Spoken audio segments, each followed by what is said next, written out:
Vamos nessa, pessoal! Estamos aqui no MalaCast.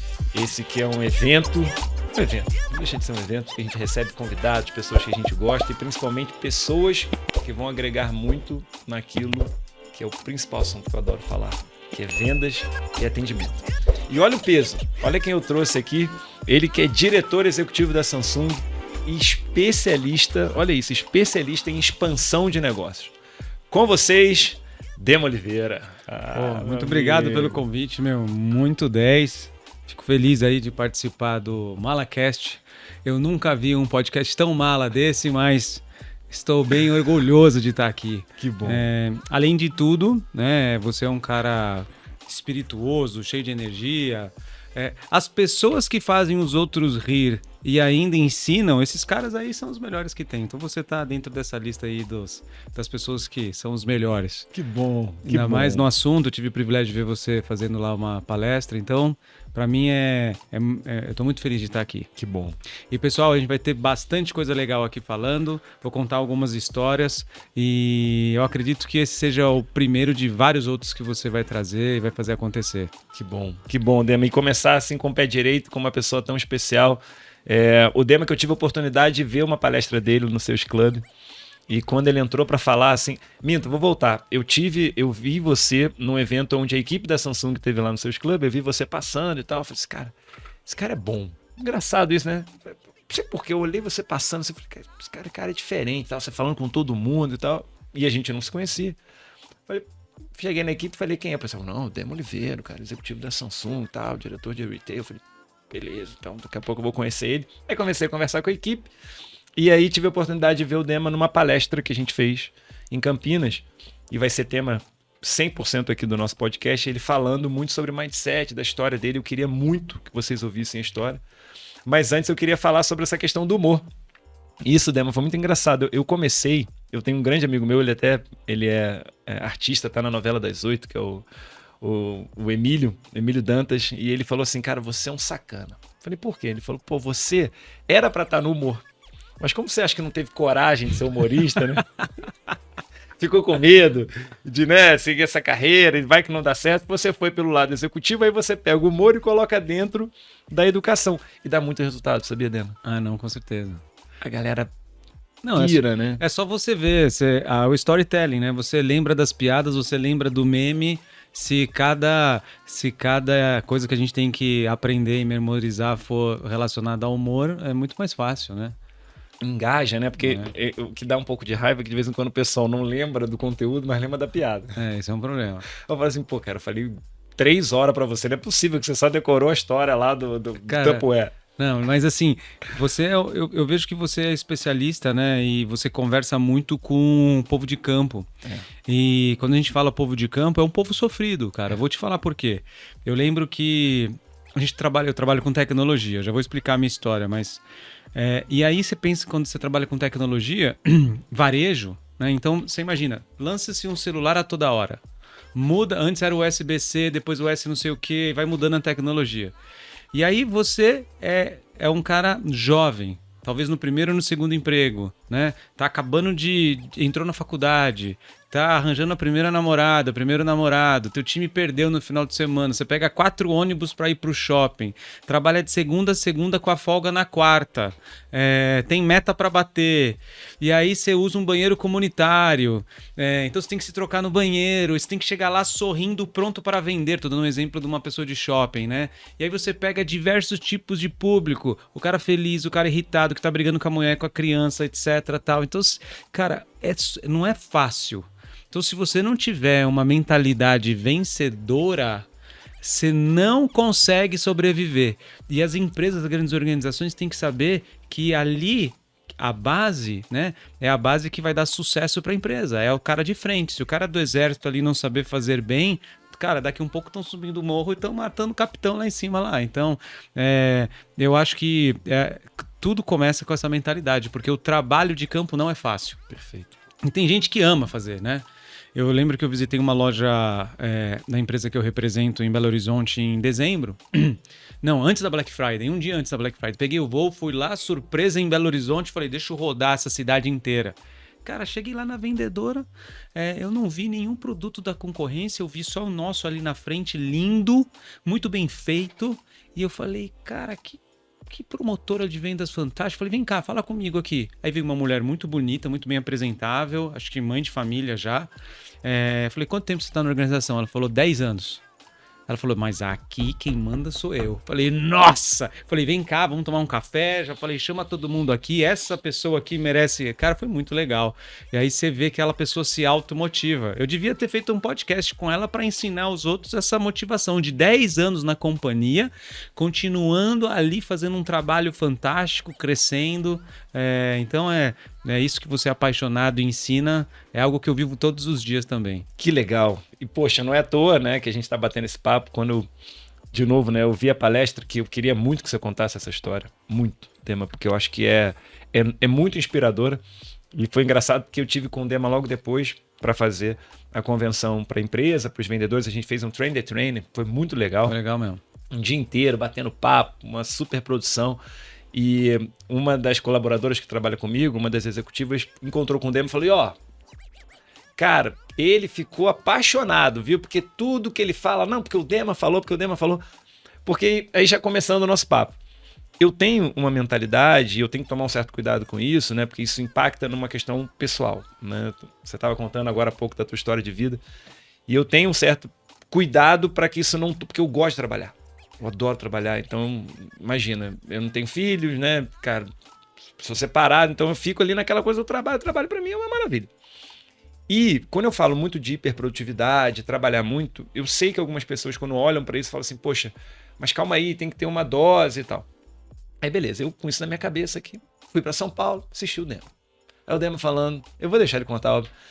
Não, porque eu não sabia, eu fui lá, estudei, eu não sabia, não tinha terno, fui lá, comprei, não sabia fazer. Cara, conta um pouco da história. Acho que você é melhor do que ninguém para falar que dá resultado e chegar onde você chegou. Manda ver. Eu venho de uma família muito simples, né? Nasci em Ribeirão Pires, é uma cidade próxima de São Paulo, tem uns 100 mil habitantes. Minha mãe e meu pai do interior, fizeram até a 4ª série do primário, então não tiveram educação ali, né? Tiveram educação básica, mas com coração bem grande. E quando eu tinha 13 anos, meu pai já começava a falar assim, filho, você vai ter que trabalhar. Vai ter que trabalhar porque aqui em casa, né, não tem tantos recursos. A gente nunca passou fome, mas eu vivi com muita escassez. Então, desde cedo, a água batia no meu bumbum. Eu lembro que a situação da minha mãe e do meu pai era complicada. E eu tenho memórias da minha pequena infância. 3 anos de idade eu tenho memórias. Tem gente que fala, não lembro nem, eu só tenho memória com 10. Eu falei, não, com 3 anos eu lembro que minha mãe chegou e falou assim, esse é teu último presente. Papai Noel não existe. Com 3 anos. Deu um carrinho preto. Falou assim, teu pai e eu não temos condições de te dar presente. Papai Noel não existe. Aí eu falei, tá bom. Eu peguei aquele carrinho preto. Assim.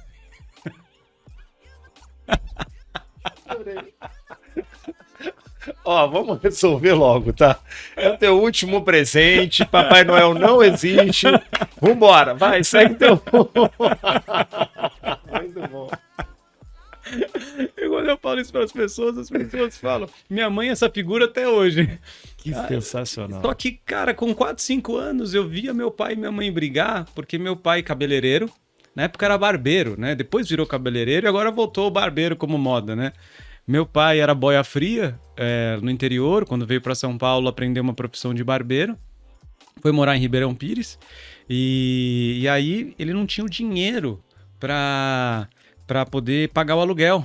Então todos os dias tinha a briga do meu pai e da minha mãe, falando assim, olha, não tem dinheiro para pagar o aluguel, amanhã talvez a gente não tenha onde morar. E eu via e convivia com aquilo lá me matava, porque ao invés de eu ser uma criança, eu ficava com aquela preocupação se eu tinha um lugar para morar ou não, né? Mas enfim, Deus abençoou e ele conseguiu pagar e tal, só que eu vivia em modelo de escassez. Eu não queria aquilo para mim. Então, primeiro eu vejo que teve uma automotivação. Desde o começo da minha vida eu falei, cara, eu não quero isso para mim. Eu lembro que eu precisava de um tênis, meu pai não tinha dinheiro e falou, pega o tênis da sua irmã, minha irmã mais velha. Só que era 2 números antes.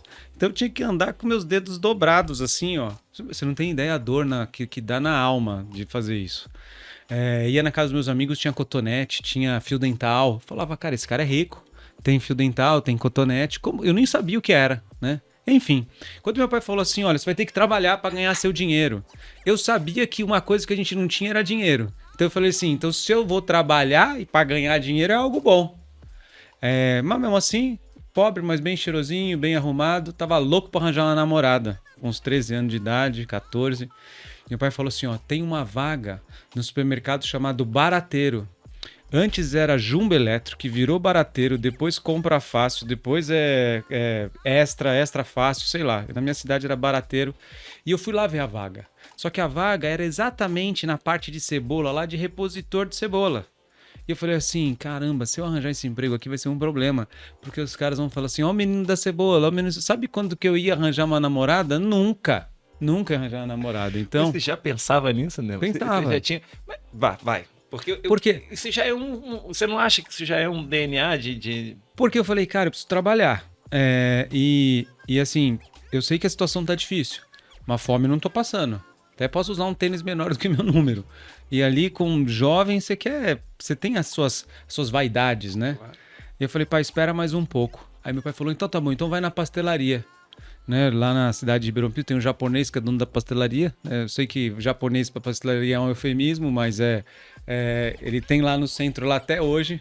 Aí cheguei, era para uma vaga de tacho. Não sei se você sabe o que é o tacho, aquele negócio assim, joga o pastel, né? Tá tendo feira aqui na frente, fica o cara com os 2 hashis grandes virando pastel. Falei, cara, esse emprego é para mim, porque eu vou estar de costas. Aí a pessoa fala assim, especial! Aí você só joga o especial assim, né, pra trás. O de carne com catupiry, você não precisa, não é o cara do tacho, né? Eu vou estar de costas, uniforme branco, né? No máximo me entrega um molho de vinagrete, eu vou só fazer isso aqui, não vou ser o cara da cebola. Aí fui lá fazer o teste. Quando eu cheguei lá, o japonês com aquele sotaque falou assim pra mim, você não é o filho do Jair cabeleireiro? Eu falei, sou. Abre sua mão aqui. Aí abri, falou, não tem calo nenhum, esse emprego não é pra você. Falei, tá bom, voltei lá, falei, pai, ó, não conseguiu emprego, segura um pouco aí. Minha irmã, mais sábia, falou assim, você não acabou de fazer datilografia? Um dos cursos que meu pai me pagou foi datilografia. Então eu fazia 200 e tantos toques por minuto. Ele falou assim, então minha irmã falou assim, tem uma vaga de menor aprendiz na Caixa Econômica Federal, no centro da cidade. Falei, tá bom, vou pra lá. Banco, né? Falei, de repositor de cebola, virador de pastel, pra trabalhar no banco, cara, primeiro emprego. Aí falei, meu emprego é meu, fui bem motivado. Aí eu fiz o meu curriculinho, subi lá. Quando eu subi no segundo andar da agência, a agência nem tinha porta giratória naquela época. O gerente Roberto olhou pra mim e falou assim, você que veio pra vaga? Eu falei, vim. Ele pegou uma revista Veja. No começo da revista Veja tem umas folhas amarelas. Ele rasgou, deu pra mim e falou assim, ó, vou cronometrar aqui. Você vai lá embaixo, tem uma máquina de datilografar, você vai datilografar. Na hora que você voltar aqui, eu vou terminar o cronômetro. Se você datilografar rápido, o emprego é seu. Eu falei, cara, esse emprego é meu. Né? Desci com a folha, com o pedacinho da Veja lá, com umas folhas em branco que ele me deu. Cheguei na máquina, entrei ali na área privada, né? Tinha lá os estagiários, os escriturários. Entrei na área privada, aquele banco lotado com 2 caixas, tipo 5.000 pessoas na fila.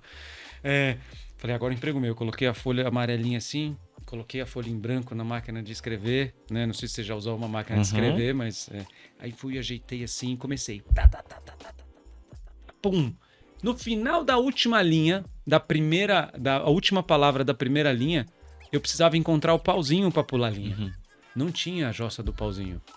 Falei, caraca, que é essa máquina não tem um pauzinho? Não acredito que eu peguei a máquina errada. Olhei para os lados, ninguém para me ajudar. E como um bom brasileiro que precisa do emprego, peguei a folha. Vocês não têm ideia. O pessoal que está me assistindo aqui, que já mexeu numa máquina de escrever, você sabe qual é o trampo de você pegar o papel e pular a linha manualmente naquele rolo. Eu assim, puxei para a esquerda e comecei na segunda linha. Isso já tinha passado, sei lá, uns 10 minutos. Falei, perdi a vaga. Aí, um anjo apareceu. Se chamava Karen, estagiária da Caixa Econômica Federal. Ela olhou pra mim e falou assim, tá tendo dificuldade aí? Eu falei, não tem o pauzinho.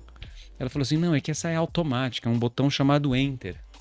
Aí ela olhou pra mim e falou assim, quer saber? Eu acho que eles estavam tanto precisando do menor aprendiz, meu. Eu acho que a coitada era a coitada que fazia os trabalhos do menor aprendiz. Ela olhou pra mim e falou assim, pula daí que eu faço. Nessa hora eu falei assim, aceito ou não aceito ajuda? Aí eu falei, cara, vou aceitar. Aí não tinha esse negócio ainda de mimimi, nada disso. Falei, pode entrar aqui, politicamente correto. Ela sentou e ela disse, se eu tinha 200 toques por minuto, essa mulher tinha 500. Falou, sobe lá. Aí eu, cara, será que é certo, será que é errado? Falei, não sei. Subi lá, entreguei pro Roberto. O Roberto olhou no relógio assim e falou assim, ó, pum! Aprovado. O maior recorde dessa agência, o emprego é seu, começa amanhã. Aí cheguei em casa, falei, pai, consegui um emprego no banco e tal. Beleza. Primeiro dia de trabalho. Os caras me deram uma camiseta assim, bem discreta. Era um cor de abóbora cintilante, escrito assim, posso te ajudar, né? Aí com meu primeiro papel, né? Foi aí que eu comecei a entender a minha habilidade com vendas. Meu papel era... Toda venda tem meta, né? Uhum. Então os caras me deram uma meta para organizar a fila da agência. Uhum. Então, e a Caixa entende de fila, né? Uhum. Então eu tinha que organizar a fila da Caixa, do seguro-desemprego e fundo de garantia. E ali começou a minha habilidade com pessoas. Porque, você imagina, a agência abria às 11. Eu chegava às 9 para fazer triagem na fila. Ninguém queria fazer isso. Era eu que, meu primeiro emprego. Mas só de eu não ser repositor de cebola, nada contra quem repõe cebola, hein? Pelo amor de Deus. Mas o meu papel era muito feliz. Eu falava, bom dia! RG, CPF, documento do fundo de garantia, o guia do seguro-desemprego. E eu era aquele cara que dava aquela mensagem pro primeiro cara que chegou às 4 da manhã com a cabaninha. Meu amigo, tá faltando a cópia autenticada do RG, volta amanhã. E eu não tinha maldade, eu simplesmente falava, fora, você fica, tal, não sei o quê. Só que eu arrumava a fila perfeitamente. Eu acordava de manhã e falava, é a hora de arrumar a fila. Vinha correndo, falava, cara, essa fila é minha, joga em mim. Até hoje, Malavolta, se tiver fila aqui, você me chama que eu organizo ela perfeito. De vez em quando eu chego num show e falo, cara, que essa fila horrível, me paga aqui que eu arrumo isso aqui rapidinho, né? Quantos anos? 14. Tá. 14 para 15 ou 15, eu não me lembro direito. Mas muito novo. E aí comecei a arrumar fila, acabava a fila, entrava para dentro da agência e tudo que ninguém queria fazer eles me davam. Só que eu não tinha a percepção lógica de que aquilo era difícil ou era ruim. Então os caras, Demetrios, vai lá pro estoque e arruma os numerários da agência. Sabe o que é numerário? Não. Antigamente era tudo que você fazia no caixa, depósito, transferência, era tudo em papelzinho na máquina que fazia. E aí você tinha que ajeitar aquele papel. E, cara, eu adorava fazer aquilo lá. Porque, na minha opinião, eu tava fazendo um trabalho, só que nunca ninguém falou pra mim que aquilo era ruim, que aquilo era difícil. Então, na minha mente, não tinha o chipset do tipo, aquilo que você tá fazendo é ruim. Aquilo é teu trabalho, faça acontecer. Então, eu tentava fazer melhor. E aí, eu lembro que foi uma grande mudança de chave, foi quando lançaram a Previdência Privada. Aí, chegou a gerente geral ali, funcionária pública, e falou assim, todos vocês, meus funcionários, vão ter que vender previdência privada. Cara, todos dobraram o nariz. Tô fora, previdência privada, nem sei vender isso, eu nem sei o que é previdência, ainda mais privada. E eu falei para ela assim, Cidinha, nem sei se ela tá viva ainda. Falei, Cidinha, deixa que eu vendo. Aí ela olhou, viu aquela atitude, falou, é mesmo? Eu falei, eu tô disponível. Cara, eu aprendi sobre previdência privada. Eu era o cara que... Enquanto estava todo mundo na fila, eu ia falando de previdência privada. E aí foi meu primeiro ali também em contato como vendas. E você vai se relacionando com pessoas, passo 1. Passo 2, aceitando qualquer coisa, cara. Você vai vender isso aqui, tá bom, deixa comigo que eu vou vender, né? Vai aceitando desafios, antes nunca propostos, né? Até hoje eu não entendo muito o que é previdência privada, mas vender eu vendo. E aí eu lembro que foi muito engraçado. Tava adorando o meu trabalho. E logo no começo, assim, como não tinha porta giratória e os bancos ainda concentravam muito dinheiro dentro da agência, eu lembro que um dia... E eu fazia outras atividades operacionais. Eu lembro que um dia eu estava saindo da agência às 4 da tarde. Quando eu saí da agência, assim, eu abri a porta e aí veio o correio entregar um malote. Parou lá a vanzinha do correio, veio 3 pessoas com todos os malotes do correio, porque era tudo muito manual. Falou assim, olha o correio. Falei, tá bom, pode entrar. E abri a porta, o correio entrou, foi embora. No outro dia, quando eu voltei da agência, tinha uma placa assim, Caixa Econômica Federal de Ribeirão Pires, fechada por motivo de assalto. Falei, caraca, entrei lá dentro, né? Tava adorando meu emprego, tinha acabado de começar. E aí o gerente falou assim, Demetrios, o delegado da cidade tá ali aguardando para falar com você. Eu falei assim, mas que raio, né? Que o delegado... Fiquei com medo. Claro. Aí ele falou assim, nós estamos desconfiados. A gente precisa encontrar quem é a pessoa que tem 3 características. Eu falei, qual?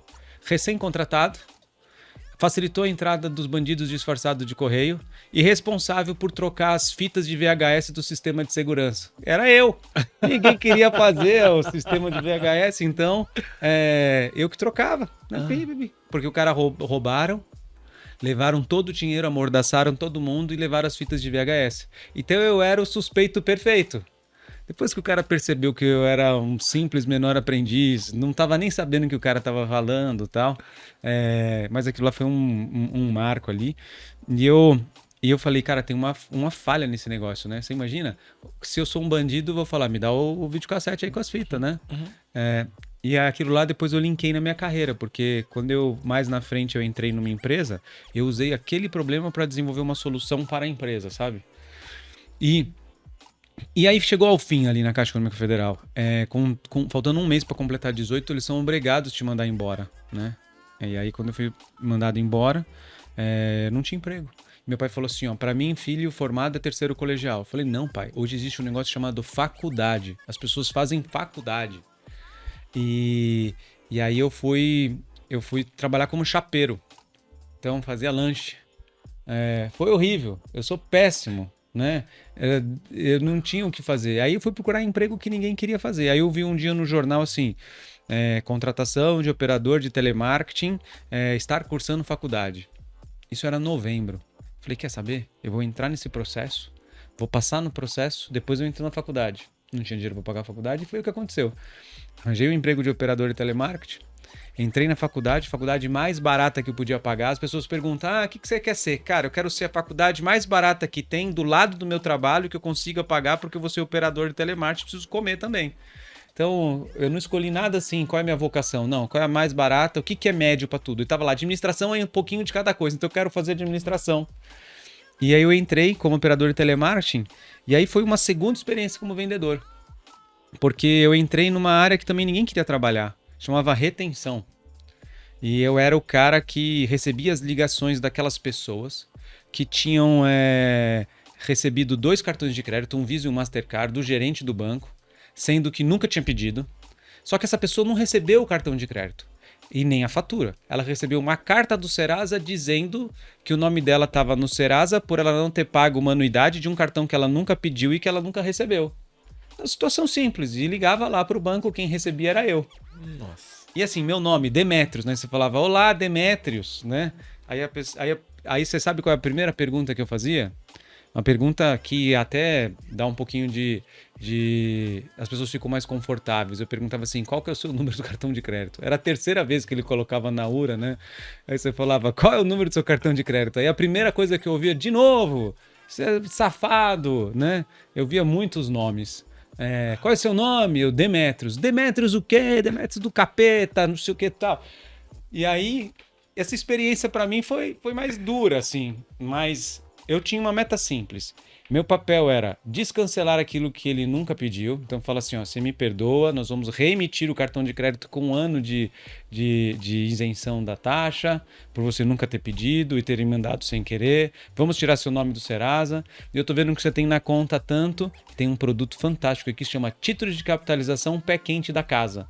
E aí vendi um excelente investimento que era o título de capitalização, que ficava 50% do valor para o banco e 50% para o cliente, né? Vendi muito. Mas aquilo lá foi ótimo, porque eu aprendi gerir conflitos, acalmar a pessoa do outro lado, né? Até hoje, tipo, eu tava te falando antes de entrar aqui, né? Vamos cortar tal coisa. Não, tô comendo minha tapioca, aguenta um pouquinho aí, né? Então é uma coisa que até hoje, como diretor de empresa, no meio de uma grande pressão, eu me lembro lá, parece aqueles desenhos, eu paro, vejo eu pequenininho lá no telemarketing, falando com a mulher um monte de nome, eu falo, sim senhora, entendo, próximo. A gente pode chamar isso de sangue frio? Que nome que você daria para essa habilidade? Porque isso é uma baita habilidade. Para vendedor que precisa fazer retenção, precisa fazer reversão e ainda converter, porque você fazia isso, né? Você revertia, você retinha e ainda convertia. Vendia mais para quem nem estava comprando. Pode ser sangue frio, mas eu acho que eu tinha assim uma água batendo no meu bumbum, que assim, se você perder esse emprego, você não vai fazer faculdade. Se você perder esse emprego, você vai voltar para Ribeirão Pires para fazer lanche. Se você perder esse emprego, você não vai conseguir atingir teu resultado. Se você perder esse emprego, você vai ter a realidade dos seus pais. Então eu tinha uma vontade enorme de vencer. porque eu falava, eu não quero voltar para minha realidade do passado, é a minha chance, não importa se eu tiver que vender título de capitalização, que é uma furada, mas eu vou vender esse título de capitalização. Então eu chegava lá e falava, cara, eu preciso me diferenciar. Eu não tenho a melhor faculdade, eu não estou na melhor cidade, eu pego 4 trens para vir para cá, dura 3 horas para eu chegar no banco. Então, ou eu uso essa oportunidade da minha vida para vencer, eu tô perdido. Então, a verdade era uma vontade de vencer. Todos os dias eu tinha vontade de chorar.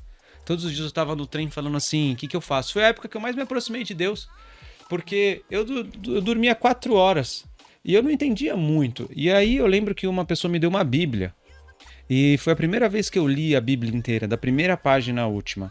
E, cara, no livro sagrado tem palavras de consolo. E também tem palavras de motivação dizendo, cara, eu matei o gigante Golias, se eu matei, você consegue também.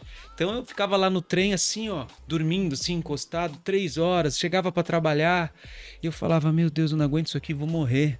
Eu falei assim, você tem que aguentar, é só uma fase. E quando eu chegava em casa, era meia-noite, e eu tinha que acordar 4 e pouco. Então eu tinha 4 horas de sono, aí eu fazia uma oração assim, Senhor Deus, faça com que essas 4 horas virem 8.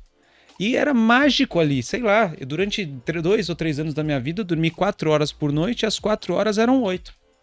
E aí, cara, então você acaba tendo, você não quer voltar aquilo lá, você não quer voltar aquele negócio difícil. E eu tenho certeza que teve história da minha mãe e do meu pai, mas erros do passado deles também. E eu falei, cara, se essa história foi assim, vai acabar comigo. Pum!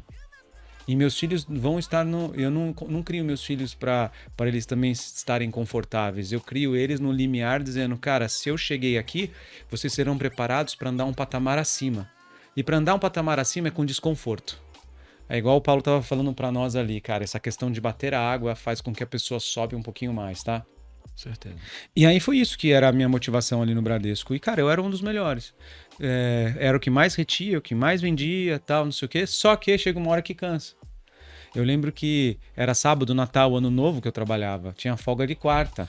Então era meia-noite do Ano Novo, eu tava descendo o elevador para pegar o último metrô para ir embora. E tinha... Cara, todo vendedor sabe disso. Eu lembro que perdia ônibus. Eu falava, meu Deus, perdeu o ônibus. Agora é só 4 da manhã para eu voltar para casa. Centro de São Paulo, aquele negócio lá. E ser ali com medo de ser assaltado. Então esse sofrimento tem que merecer para alguma coisa. Então as pessoas têm que dar valores nos pequenos começos. Vamos voltar para a Bíblia. Davi, a Bíblia fala que Davi ele matava leões e matava ursos quando ele era muito jovem. E aí, quando veio o gigante Golias contra ele, ele já tinha a habilidade de matar o urso e ali. Então, eu acredito que isso faz parte da preparação para eu estar onde eu tô. E com certeza você deve ter uma mãe que te empurrou, falou assim, ó, eu não quero mais você aqui, vai embora daqui, meu filho.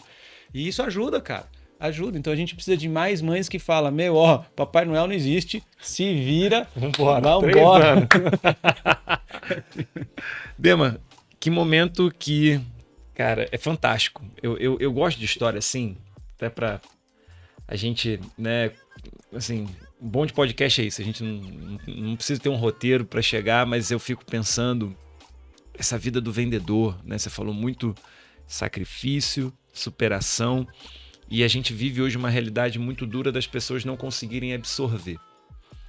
Eu vejo bons vendedores, pessoas que estão lá na ponta, fazendo um bom trabalho, mas ele sucumbe mesmo, ou problemas que se somatizam, não é fácil, não estou dizendo que é superável, mas ele não consegue criar um antídoto mesmo. Em alguns, infelizmente, vão para droga ou desistem, falam, cara, não dá mais para mim, prefiro viver muitas vezes uma vida medíocre que não vai me levar a lugar nenhum, mas eu não consigo lutar contra isso. E é muito legal te ouvir vendo que você construía situações. É quase que um storytelling de motivação. Você fazia isso de maneira empírica? De onde que vinha isso? A religião, você já contou que é um primeiro passo. É porque assim, não é nem a religião, é a fé, né? A fé é você acreditar em coisas que você não vê. Então eu acreditava fielmente que eu ia ser um executivo de uma empresa. Eu acreditava fielmente que eu ia sair daquilo lá. Eu acreditava fielmente que eu ia crescer para poder ajudar meus pais.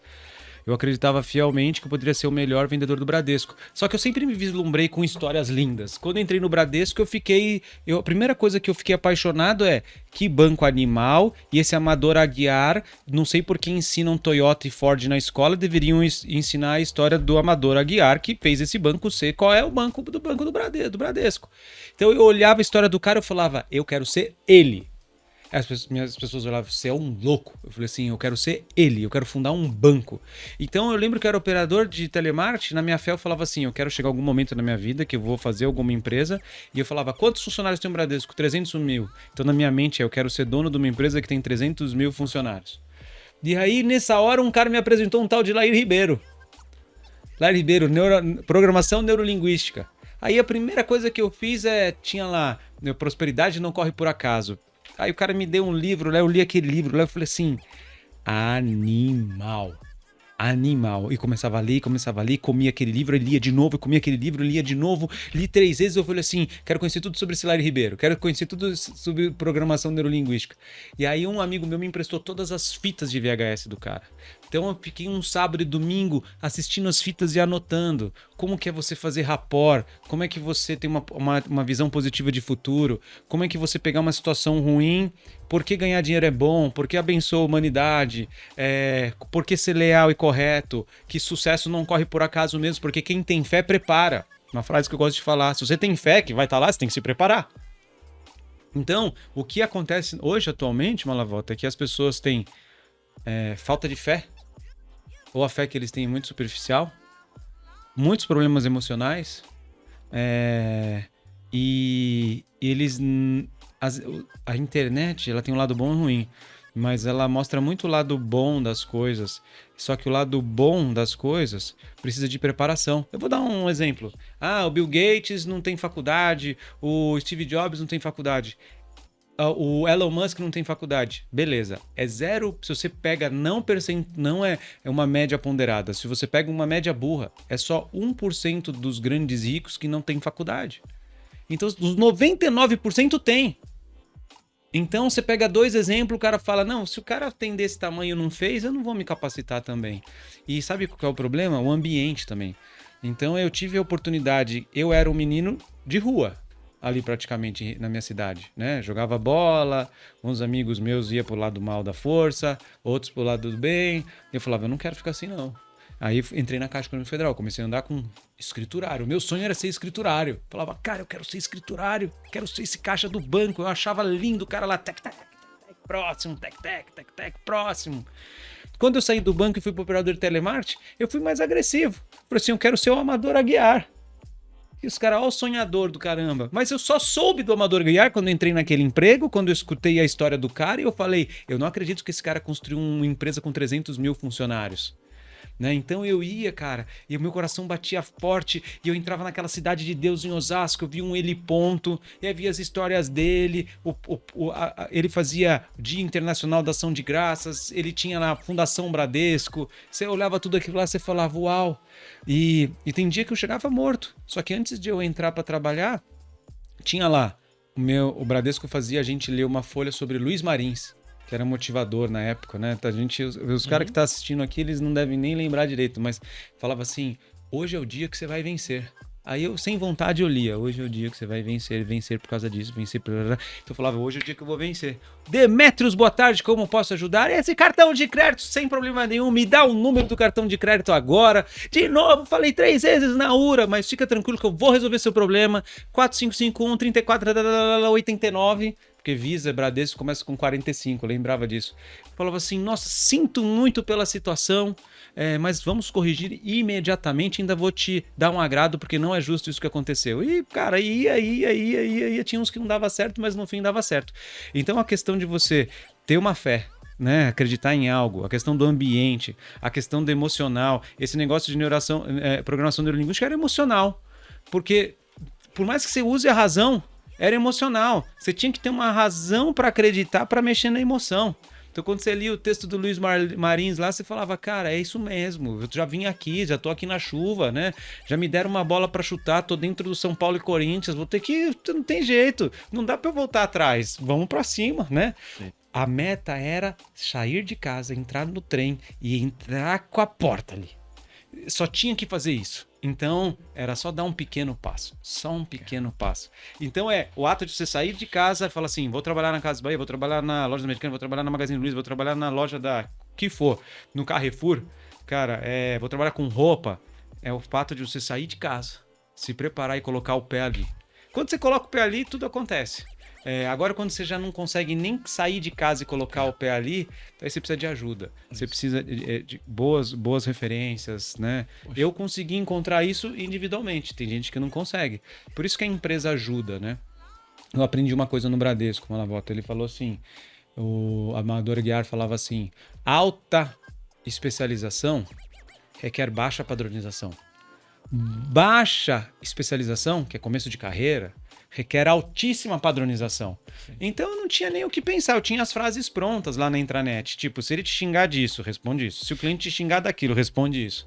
Se ele falar que vai para protestar e vai na Rede Globo, já responde isso. Fala assim, senhor, a Rede Globo é uma... Né? Então você tinha todas as respostas lá, porque era padronizado. Então a organização tem esse papel, sabe? Tem esse papel. Por isso que é tão importante treinar líderes. Por isso que você deu uma palestra lá de treinar os treinadores. Porque se o topo não está preparado para suportar aqueles caras que estão começando, vai ser muito difícil. Então, quando você vê jovens assim saindo da sua empresa, o turnover é alto, eu controlo o turnover lá pra caramba. Eu tenho erro na liderança. Desde lá do topo tem erro da liderança. Ou eles não dão um devido valor, ou eles não conseguem entender qual é a dificuldade, né? E a gente tá falando de vendedor, mas eu sei que misturei vários assuntos aqui, mas eu tenho um amigo meu que ele foi considerado um dos melhores CEOs do Brasil. Ele é dono de uma empresa chamada Transpes, é a segunda maior transportadora do Brasil. Foi deputado federal pelo Novo, essa última vez ele não se reelegeu. Chama Gonzalez, Lucas Gonzalez. E o Lucas é um cara animal. Ele largou a empresa dele para ele poder ajudar o Brasil a crescer, sabe? Legal. E fez um grande trabalho em Belo Horizonte, em Minas Gerais, perdão. E aí ele fazia o quê? Os caminhoneiros ficavam muito tempo longe de casa. Então ele criou um time para visitar a família dos caminhoneiros. E chegar lá e falar assim, você sabia que o João fez um transporte assim assado, foi fantástico, fica tranquilo que tá tudo bem com ele, a gente monitora ele por câmera, inclusive essa sexta empresa que tá dando. Então, cara, você olha uma postura de um cara desse e você fala, ele quis saber o que tá acontecendo com o vendedor lá. Por isso que quando eu visito o ponto de venda, eu quero saber, casado, tem filhos, que time torce, quanto tempo trabalha na empresa. Pô, tá animal esse negócio aqui. Não passo a mão não, se estiver ruim eu falo assim, vamos fazer diferente? Coloca aqui, muda aqui e tal, vamos vender esse negócio, né? Tento trazer pro pessoal, porque, cara, é uma vida difícil, então o líder que tá lá na ponta, ele tem que fazer acontecer, tem que abrir isso. E voltando pro Lair Ribeiro e fechando a longa conversa, eu fui transformado pelo Lair Ribeiro. Depois de muitos anos, eu tava indo para Dallas numa reunião nos Estados Unidos, pela Samsung, e eu encontrei o Lair Ribeiro assim no voo, assim, 2 cadeiras atrás. Eu falei assim, Lair Ribeiro! Ele falou, hoje. Não, é hoje que a gente vai conversar, né? Horas no avião. Eu falei, e aquela água que você fala pra gente tomar, que ele fala que tem água em Ibirá? Ele falou, onde compra? Ele falou, aqui, cara. Eu falei, eu li todos os teus livros, cara. Você mudou a minha vida. Porque aquele cara escreveu um livro de uma forma interpretação, de uma interpretação tão fácil, que eu usava tudo que ele me ensinava. Se era certo ou errado, eu usava tudo. E aquilo me fazia ir pra frente, que ele fazia ir pra frente. E aí depois, até sair do Bradesco, foi o Lair Ribeiro que me ajudou, porque eu não aguentava mais atender telefone. Olá, tudo bem, como vai? Olá, tudo bem, como vai? Olá, tudo bem, como vai? Né? Não aguenta, né? E eu queria dar um próximo passo, depois eu explico essa história. Mas enfim, acho que é isso que completa esse pensamento. É porque eu tenho uma sina mesmo. Eu vejo grandes empresários e fico tentando mapear para entender o que ele faz, exatamente como você está falando. Porque eu acho que tem estágios, né, Dema? A gente tem que, principalmente para quem está ouvindo a gente. Eu lembro uma vez que eu fui numa palestra, a pessoa falou assim, se você quiser ter um Porsche, você pode. Eu tinha 17 anos. Se você quiser ter um navio, você pode. Faz sentido o que ele está falando, mas está muito longe. Não, o navio está lá, eu tenho que ir na bicicleta, no carro usado, né? Então... Quando eu vejo você falando, eu olho pro Dema e falo assim, cara, é simples, né? Simples. Cara, tem que ter uma vontade, né, de não sucumbir, ao mesmo tempo eu quero mudar, então eu tenho que fazer. E eu vejo as pessoas com pouca paciência, acho que essa é a palavra. né? Ainda mais agora com o fenômeno da internet, que você pode virar um Instagram, você pode virar um blogueiro, você pode virar... Então as pessoas olham assim, eu vou gerar um conteúdo e eu posso ficar milionário. De fato, pode. E aí entra para essa métrica de 1%. Da mesma forma como, sim, o Steve Jobs e todo mundo não tinha faculdade, mas a grande 99 tem que ter. E 99 faz esse caminho. E eu vejo você falando, e a gente estava conversando antes aqui de começar, e o Dan é muito tranquilo. Ele está com um baita desafio na mão. Imagina, comandar uma área de retail da maior empresa que vende celulares e televisores do mundo, né? E você é muito tranquilo. Falou, agora meu próximo desafio é esse. Eu olho, pessoal, um desafio desse tamanho. Como que você construiu, Dema, essa serenidade, vou usar essa palavra, para olhar para os desafios e entender... Porque é um caminho, lógico. Faz sentido? E eu vejo que não é um caminho lógico de alguém ultra experiente como você agora. É um caminho lógico que você vem traçando o tempo todo, né? Então eu venci essa primeira etapa. Com esse raciocínio lógico. Eu tenho que linkar essa ponta nessa. Já falamos de não perder o ânimo. E como é que você transfere isso para um vendedor que está assistindo a gente? Que tá lá naquele estágio do Dema, lá atrás, 3 horas. Eu vou ser bem transparente. É isso. Primeiro, hoje eu tenho uma visão muito melhor que a do passado, né? Claro. Então, hoje eu sei que a gente vive de temporadas. Eu acho que Deus gosta o tempo de temporada, porque você tem que... A fé é esperar também, sabe? Então, os primeiros 10 anos é honrar a visão de um terceiro. Então, eu honrava a visão do cara, o gerente da caixa, eu honrava a visão do dono da lanchonete, que eu fazia o lanche, eu honrava a visão do meu supervisor de telemarketing do Bradesco. Então, eu honrava a visão do terceiro. Por que eu honro a visão dele? Porque se eu honro a visão de um terceiro, um dia alguém vai honrar minha visão, tá? Então, nesses primeiros 10 anos, dos 20 aos 30, é honrando a visão de terceiros. Fantástico. Por quê? Repete isso, por favor. Quando você diz honrar, é você dizer o seguinte: tem mérito aqui e eu preciso aprender com isso. Eu estou na temporada de servir outro, porque a melhor coisa do mundo é servir com o dinheiro dos outros. E aí, já que você está servindo com menos risco, então você tem que aprender mesmo ali. Mas a palavra certa é honrar. Honrar teu empregador. Tipo assim, eu tô na fase de honrar a visão ali, mas você vai arrumar a fila, tá bom? Deixa comigo, vou honrar a tua visão, vou fazer isso, vou fazer aquilo, vou fazer aquilo. Então você sabe, você fala, cara, hoje se eu pudesse voltar ao passado, eu falo, nossa, eu fazia aquilo. Eu falo, porque era o momento da tua temporada. Então temporada 1, dos 20 ao 30 é estudar honrando a visão de um terceiro. Podendo ser teu empregador, podendo ser o gerente, podendo ser seu pai, dono de uma empresa, né? Podendo ser sua mãe na lojinha e você lá, eu sou o caixa, mas eu vou fazer o caixa, sabe? E aí é difícil você ter essa visão. Então hoje eu tenho. Dos 30 aos 40 é o momento de colocar em prática. Ainda, se você for empresário, você está tendo pessoas honrando a tua visão. Se você é um grande executivo, você tem as duas coisas. Você tem pessoas honrando sua visão, só que você também está honrando a visão da companhia como um todo. Só que a segunda fase é de colocar em prática aquilo que você aprendeu. Então a segunda fase é o seguinte: já que eu não menosprezei os primeiros passos, agora é a hora de eu florescer. Então a segunda é florescer. Então dos 30 aos 40, cara, você dá o gás máximo possível, porque a tua preocupação vai ser, vou fazer alguns cursos, eu vou casar, eu vou ter filhos. Tô falando generalizando, sabe? Você pode não casar, pode não ter filho e tal. Mas dos 30 aos 40 é quando eu vou entrar na Copa do Mundo. Ou seja, eu não ultrapassei os estágios, né?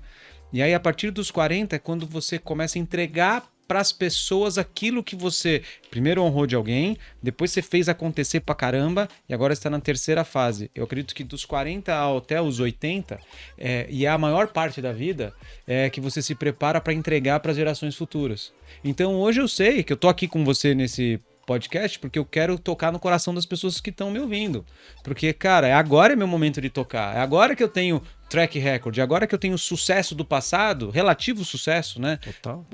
Dizendo, cara, eu saí de lá e vim pra cá. Se eu fiz, você também pode. E vim do mesmo lugar que todo mundo, né?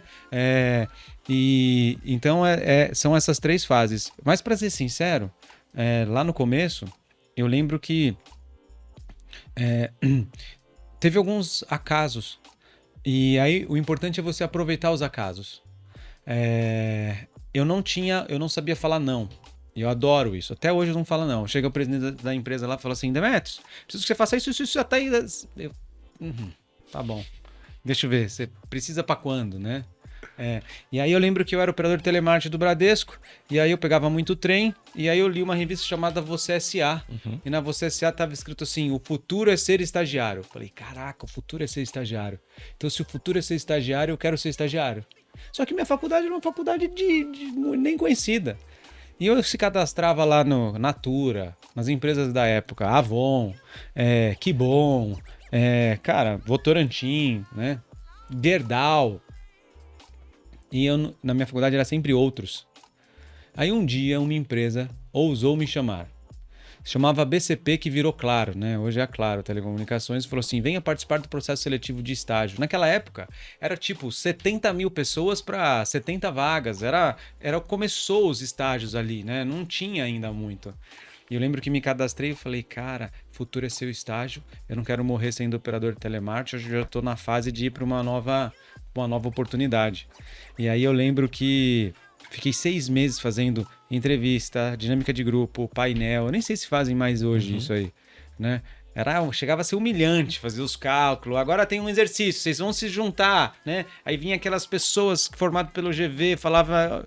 E eu lembro que era muito engraçado, porque eu falei, cara, haja vista que eu não tenho a melhor formação, haja vista que eu não tenho todas as línguas que esses caras querem.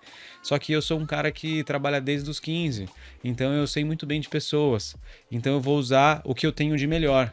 Então eu me lembro de um exercício que estava quase fechando ali a vaga para escolher os estagiários finais e o cara era o painel. Eu morria de medo, porque o painel vinha com uns cálculos que na minha faculdade ensinava só na pós-graduação e na faculdade dos caras ensinava no primeiro ano. O cara vinha lá, ó, vamos dividir as coisas aqui, tem as contas assim, assim, assim, assado. Vocês se dividem em grupo e vocês têm que resolver esse exercício.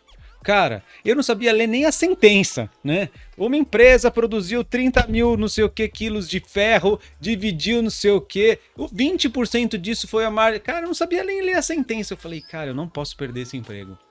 Aí eu falei, quer saber? Eu vou fingir que eu sei. Aí eu tava do lado, eu falei assim, deixa eu ver quem é os caras com mais cara de CDF aqui. Encontrei 2 com mais cara de CDF. Eu falei, vamos fazer a gente? Ele falou, vamos. Aí sentei ali. E aí eu falei, o que a pessoa repetiu, eu repito. Eu só tive muita sorte, porque a pessoa que estava repetindo as coisas lá, ela repetia muito bem. Só que eu já tinha um tracejo de seres humanos. Então eu via quando a tia da companhia de talento chegava perto, e eu falava, não, mas pode ser 20%, como pode ser 22%. Eu não sabia nada. Eu só queria passar para a próxima fase, que era a entrevista que eu ia me garantir. Mas eu mal sabia fazer a conta. Aí eu cheguei ali, e aí eu lembro que de todos ali eu que passei. Fui para o final. Aí a mulher falou assim, ó, depois de 6 meses eram 22 vagas de estágio, mas tinham 24 selecionados. E aí que eu conto do acaso. Aí ele falou assim, vou fazer o seguinte, pessoal, eu vou chamar os gerentes da área da Claro aqui, o gerente de marketing, o gerente de vendas, e aí eles vão apresentar a área e vocês levantam a mão. Qual a área que vocês querem? Simples assim, vocês estão todos aprovados, mas tem 2 pessoas aqui que só vai entrar daqui 6 meses. Eu falei, o quê? A área que agora que eu começo minha carreira de verdade, a área que menos levantar a mão eu vou levantar. Aí chegou lá o gerente de marketing da Claro, falou assim, olha, eu sou gerente de marketing, eu faço isso, quem está interessado em trabalhar com marketing? Cara, dos 24 estagiários, 30 levantou a mão. Eu quero marketing, né? Outro, vendas, todo mundo, contabilidade, RH, finanças. Aí chegou o último cara, Leandro, ele falou assim, isso faz anos, 20 anos atrás, ele falou assim, eu trabalho com CRM. Quem quer trabalhar com CRM? Ninguém sabia o que era isso. Eu olhei e falei, eu! Então, foi aí que começou a minha escolha estratégica, planejada, de longo prazo. Fui trabalhar baseado numa escolha ali que era, não quero ser mais operador de telemarketing, o estágio é futuro, se é o futuro, não importa qual estágio. Então, bola que veio para chutar, chutei. Mas se é atacante, não, eu sou o gandula, mas não tem problema, a bola veio, eu chutei. E aí, entrei na área de CRM, fui lá o estagiário do CRM, e aí não tinha Google na época, era kd.com.br, escrevi assim, CRM. Aí veio assim, Conselho Regional de Medicina. Eu falei, caraca, eu acho que não é isso não, CRM. Não tinha, não sabia o que era CRM. E aí eu lembro que eu fui numa livraria que nem existe mais, que é a Siciliano, tinha um livro lá, CRM, Customer Relationship Management, né? Gerenciamento do relacionamento com o cliente.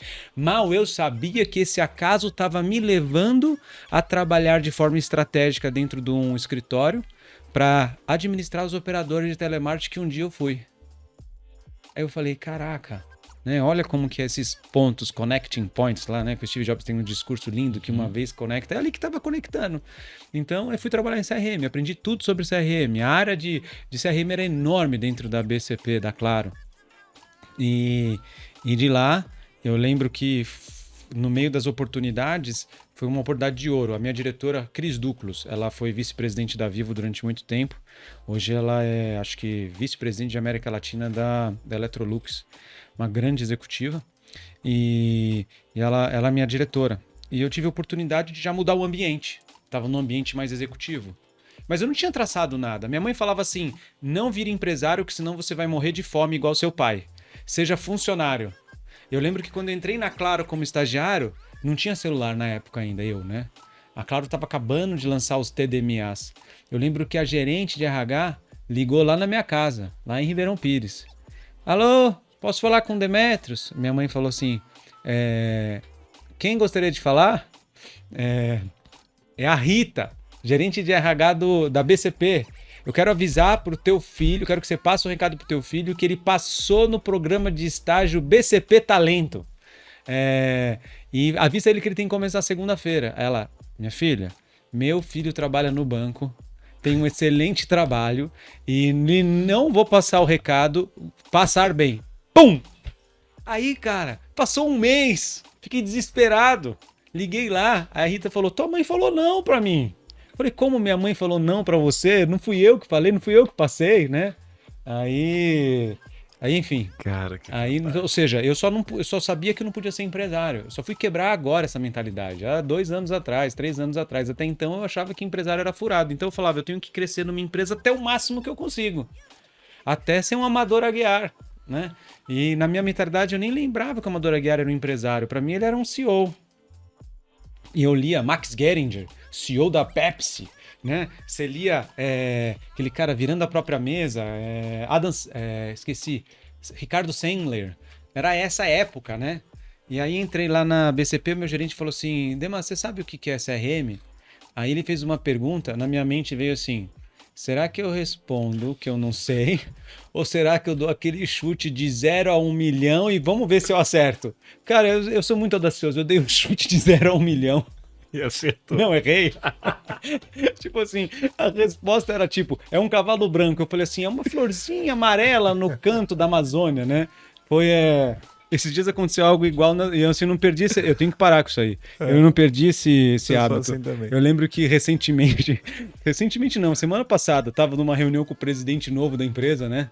Cara estrangeiro e tal. E aí começamos lá 8 da manhã, vamos fazer isso, vamos fazer aquilo, vamos fazer assado, tal. E eu ali, já pegando meu celular e, tipo, eu não gosto eu não sou aquela pessoa que anota e passa depois. Eu meio que já dou um briefing, já enquanto a pessoa tá falando, eu falo, olha, tal coisa, tal horário, é assim que funciona, vai fazer assado, número 1, número 2, número 3. E nisso, de repente, ele vira pra mim e fala assim, Demetrios, e tal coisa? Eu falei, cara, será que eu falo pra ele que eu não tava prestando atenção na reunião e tava no WhatsApp? Uhum. Ou será que eu dou um chute de 1 a 1 milhão e respondo uma coisa pra ver se eu acerto, né? Não era o gerente da coisa, era o presidente da empresa. Bem pior. Uhum. E eu escolhia dar um chute de 0 a 1 milhão. Aí dei o chute lá. O cara falou assim... Aí eu falei, meu Deus, o que eu falo? Aí eu dei uma olhada no monitor, assim, tava tendo uns números lá, eu falei assim, então, esse número é assim, assim, assado. Sorte que tinha uma alma boa lá que falou assim, Dema, ele perguntou outra coisa. Falei, tá bom. Aí eu corrigi. Mas eu chutei errado, assim, tipo, ele perguntou, qual é a capital do Brasil? Eu falava assim, cara, não, então o celular é amarelo, né? Mas enfim, aí entrei lá na Claro, quando cheguei lá na Claro, foi muito legal, que foi aí que eu fui pro varejo. Porque na Claro, tinha um italiano chamado Giuseppe Piccoli, meu amigo até hoje. E ele era dono das lojas da Claro, de varejo, nos shoppings. E um dia, eles fizeram eu fazer um projeto, essa diretora daqueles Duclos falou assim, Dema, é o seguinte, as pessoas não estão mais recarregando o pré-pago. Preciso da sua ajuda. Preciso que você faça as pessoas recarregarem o pré-pago. Porque antigamente, depois de 90 dias sem recarregar, cancelava. A Anatel acabou com esse negócio, né? Mas antigamente era assim. E a gente tinha lá o nosso BCP pré-pago. E aí, nessa hora, foi muito legal, porque meu chefe, eu era um estagiário, respondia direto para um chefe, esse chefe foi para Seattle fazer um curso e eu fiquei sozinho, né? e tinha um grande software de CRM, onde você conseguia mandar mensagem, assim, tipo um cérebro do X-Men, você conseguia mandar mensagem para quem você quisesse, fazer um modelo, selecionar todo mundo que não recarregou seu pré-pago nos últimos. E aí ela falou isso para mim, tá bom. Aí eu cheguei lá, eu olhei a mensagem, estava assim, senhor cliente, fulano, aqui é a BCP, claro. Por favor, recarregar seu celular. Caso contrário, sua linha poderá, por obséquio, por gentileza, ser cancelada. E, cara, os caras recebiam uma mensagem lá de texto e nunca recarregavam, né? Eu falei, cara, tem algo errado. E eu, na minha ingenuidade, fui lá e editei. Falei, cara, essa mensagem tem que ser mais direta. Eu coloquei assim, ó. Caro cliente, eu escrevi assim, ou recarrega até 24 horas, ou seu celular será cancelado imediatamente. Ponto. Eu não tinha o traquejo que tinha que passar com o jurídico, nem nada disso, né? Eu fiz uma mensagem assim e falei, cara, ninguém vai ver esse negócio mesmo, ninguém aqui tem pré-pago, vamos ver o resultado. E eu, 200 mil mensagens. No outro dia, eu entro na BCP, eu vejo a sala lotada e os caras assim num gráfico, falando assim, Dema, cadê o Alberto? Que era meu chefe. Falei, tá em Seattle. Aí ele falou assim, aconteceu algo ontem, a gente tá vendo se é problema na plataforma. Eu falei, o que foi?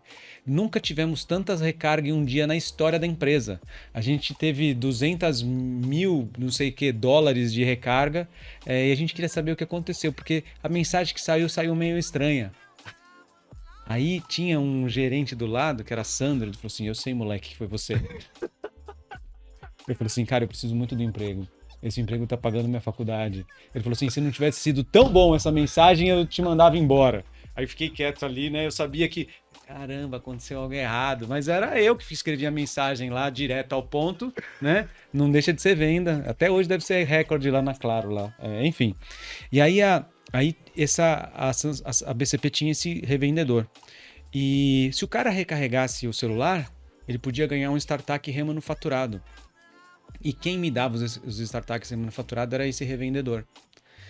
E aí um dia, na minha mente, o cara do revendedor era um cara do tipo... Imagina, você pensa em assistência técnica. Você pensa um cara com as unhas cheio de graxa, né, de azul, né, com jaleco azul, consertando o celular. Aí meu chefe estava indo em Seattle. A melhor coisa foi quando ele viajou e deixou a área comigo, com o estagiário lá. Tipo assim, maluco no pedaço, né?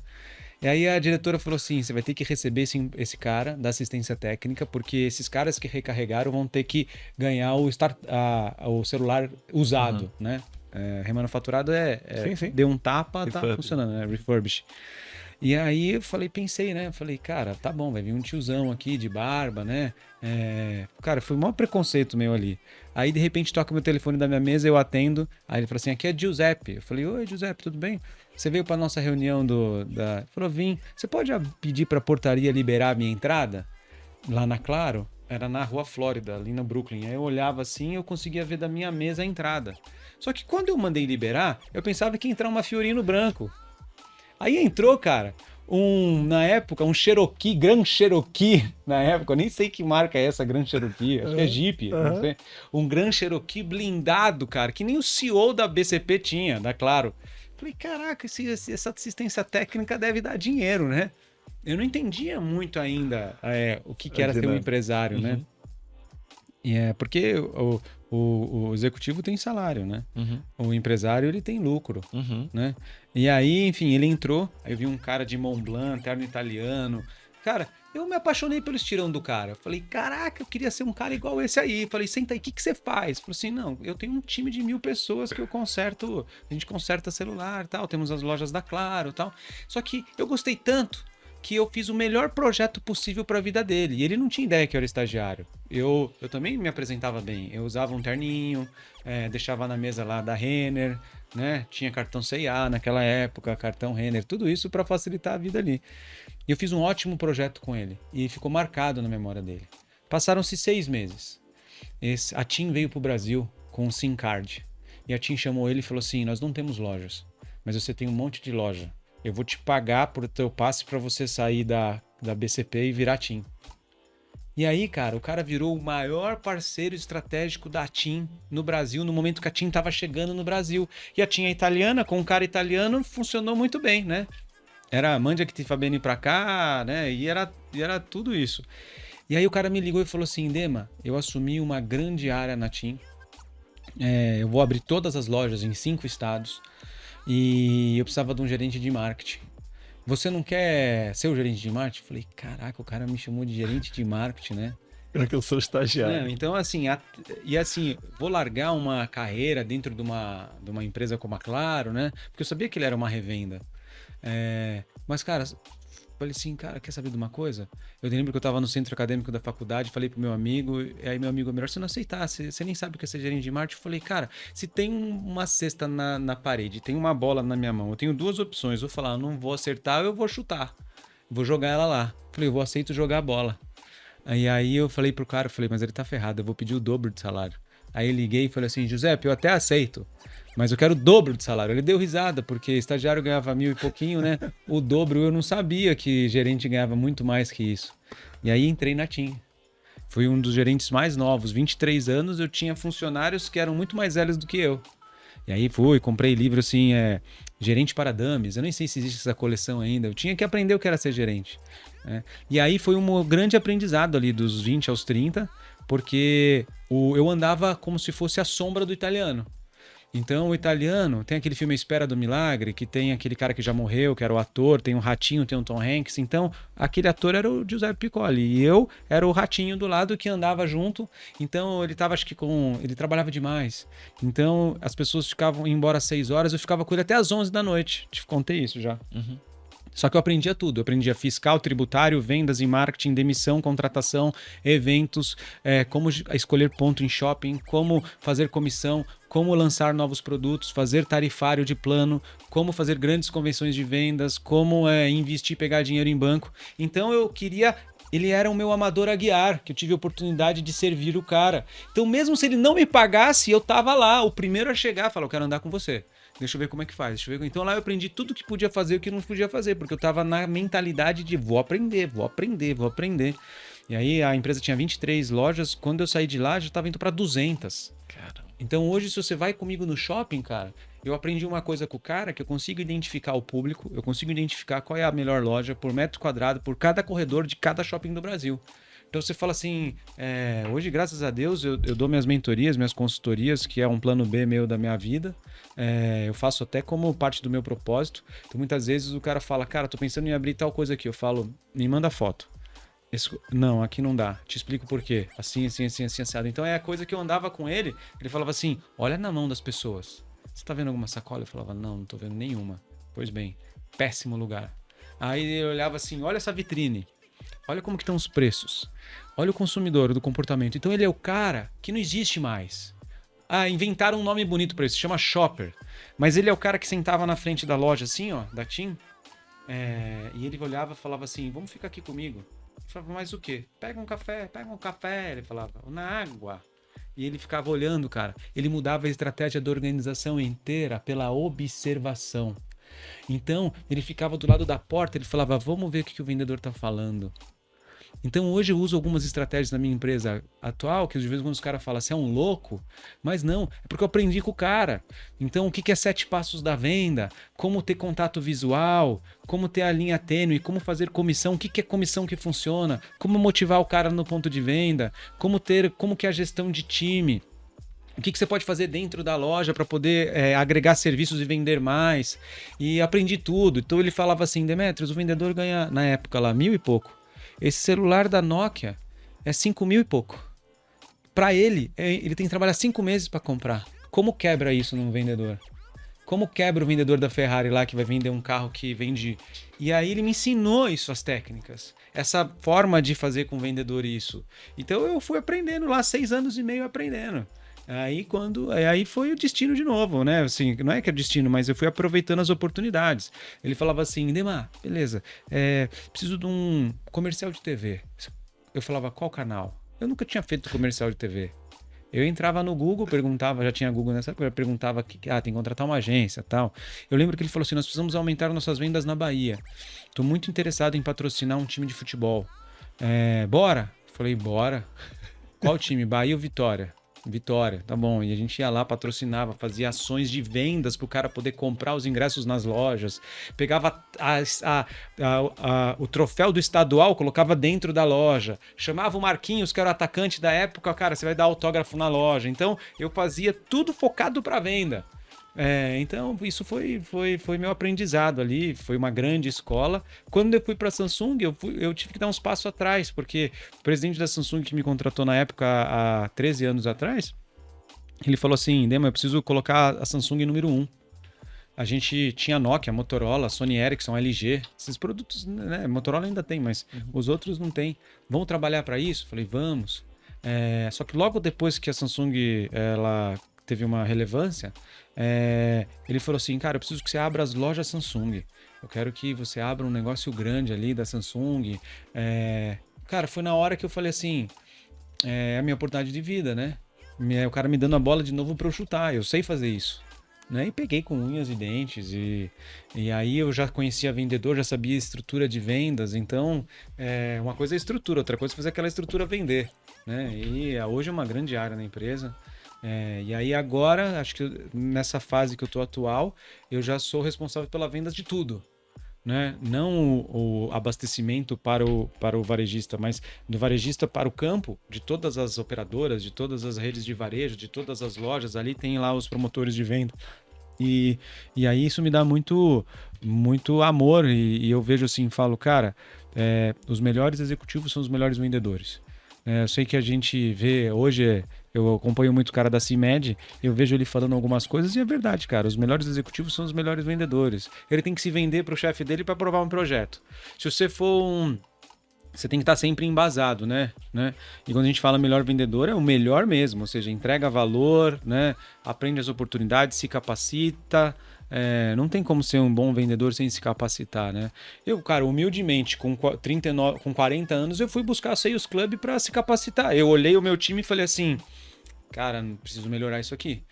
Eu fui igualzinho, entrei no Google. Quem é os caras que manja de vendas? É o Malavota, é o Leonardo Castelo, é o Fábio, é o Rafael, né? E o Mota, quem mais? O Mota, e o Concer. E o Concer, né? São esses caras. Eu falei, então tá bom, deixa eu conectar com esses caras aqui. Né? E fui lá, aí o Theo Braga falou assim, Dema, vai lá, dá uma olhada, é do lado. Eu falei, cara, que legal essas luzes, né? Falei, cara, esses caras são bons de luzes, será que... Aí fiquei ouvindo ali, falei, vamos colocar todo mundo para treinar vendas aqui. E aí, cara, aí a gente se conectou e aí melhora. Ou seja, não tem como ser bom vendedor sem treinar. Tem como ser um bom jogador, tirando o Romário, tem como ser um bom jogador sem treinar? Mas ele treinava, ele só não gostava de treinar. Mas treinava, né? Treinar pra quê, né? Treinar pra quê? Você já tem o que fazer, né? Então, treinar é isso, cara. Então, agora, o nosso momento vendas é muito importante, não pode perder oportunidade.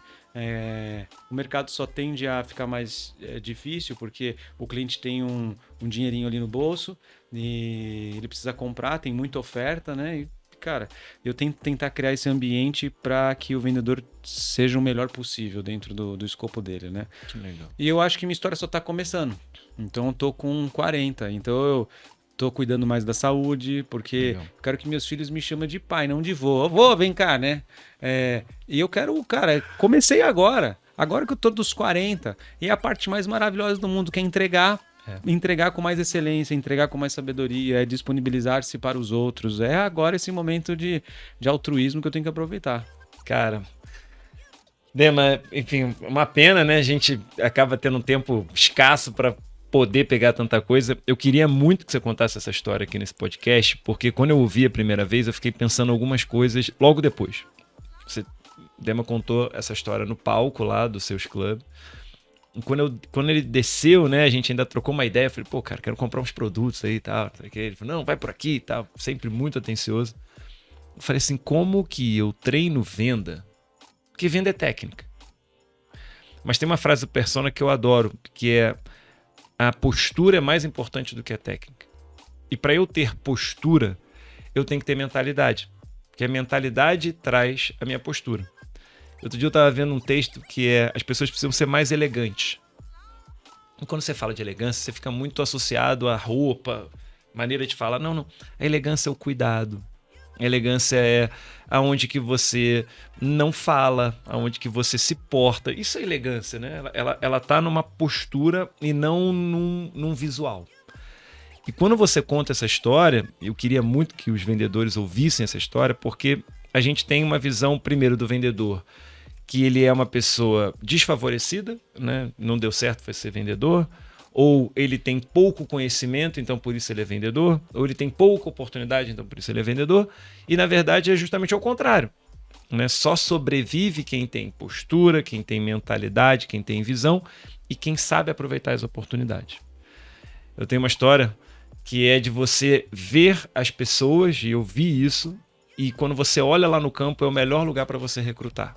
As pessoas, eu vou recrutar um vendedor, vai para o campo de batalha. Pega ele trabalhando no Uber, pega ele trabalhando numa loja, numa assistência técnica, porque a postura dele é 80%. Eu arrisco dizer que 80% do sucesso do vendedor está na postura dele. Eu entro numa sala com 500 pessoas, eu sei quem vai performar e quem não vai. Muito bom. E você também, você olha, né, com essa tua experiência toda, você olha lá no ponto de venda, como você deu o exemplo da vendedora, você sabe, ela é boa, né? Ela vai performar. Eu só preciso agora dar um pouco mais de oportunidade para ela, porque ela já trilhou uma boa parte. E eu ainda vejo a questão da postura deve sendo uma coisa muito de consciência. Entendi. E a sua consciência, cara, que me chamou a atenção desde o começo. Por isso que eu queria contar essa história aqui, porque eu falei, cara, como é que esse cara conseguiu lá, né? Então, acho que tem alguns fatores. Primeiro é o DNA. Né? Tu diz assim, não existe dom. Existe. Claro que existe. Você acha que o Neymar é o que ele é? Você acha que o Usain Bolt, ele tem uma parte corporal, ele tem um DNA mesmo, tem um gene ali dentro que funciona. O Michael Phelps, ele não é só... Lembra lá o Gustavo Borges falando lá no nosso encontro? Ele não é só o maior nadador de todos os tempos, ele é o maior atleta de todos os tempos. Ninguém tem a performance do Michael Phelps. Por quê? Porque ele tem um DNA, mas esse DNA é abastecido pelo meio, Dema falou aqui, se ele não tivesse essa oferta de gente capacitada do lado dele para conseguir levar ele para o próximo patamar, não iria. Tem um DNA, porque com 3 anos de idade sua mãe contou a realidade e aquilo mexeu no seu DNA. Certamente o embrião do seu pai como empresário também. E a gente ainda tem um outro fator que é muito forte, que é a resiliência. Então, cara, não cair. Né? Eu tava vendo o Leandro Castelo e o Léo contando a história dele, que você conhece. E aí, imagina os caras, revirando, moravam num quartinho, faziam os produtos na própria casa, queimaram a casa uma vez fazendo. E uma vez o Leandro estava saindo da van e ela estava atolada. E aí, quando ele desceu da van, ele se machucou. O Léo e o pai correram, né, para acudi-lo e ele começou a chorar. E aí os 3 se abraçaram e começaram a chorar. Porque, cara, é muito duro, Dema. É muito duro. Outro dia alguém falou, a gente rala pra caramba. A gente não rala pra caramba. Não rala. Puta, a gente tá numa sala maravilhosa, com um puta ar-condicionado, tomamos um café colombiano. Assim, não é que a gente tá sofisticado, não, tomamos um bom café, estamos aqui numa equipe legal, vamos sair daqui, vamos almoçar e tal. Óbvio que é fruto da nossa conquista, mas a gente não rala pra caramba. Rala pra caramba é aquele cara que tá vindo agora, ou tá ouvindo a gente no metrô, bicho, pegando 4 horas e ele tá se questionando, sabe, Dema, assim, cara, vai dar certo. Né? Quantas vezes certamente você não olhou e falou assim, puta, vai dar certo esse... Porque, cara, é um plano. E é um plano... Você falou a palavra que me toca muito, né? Que é a fé. É um plano de Deus, né? Que você toda hora questiona, né? Primeiro você questiona a própria fé. Quantas vezes? Pô, mas 2020 e tantos anos, esse cara existiu mesmo? Tem tanta gente fazendo um monte de artimanha aqui, né? Então escreve o livro lá, né? Primeiro que você questiona em algum momento.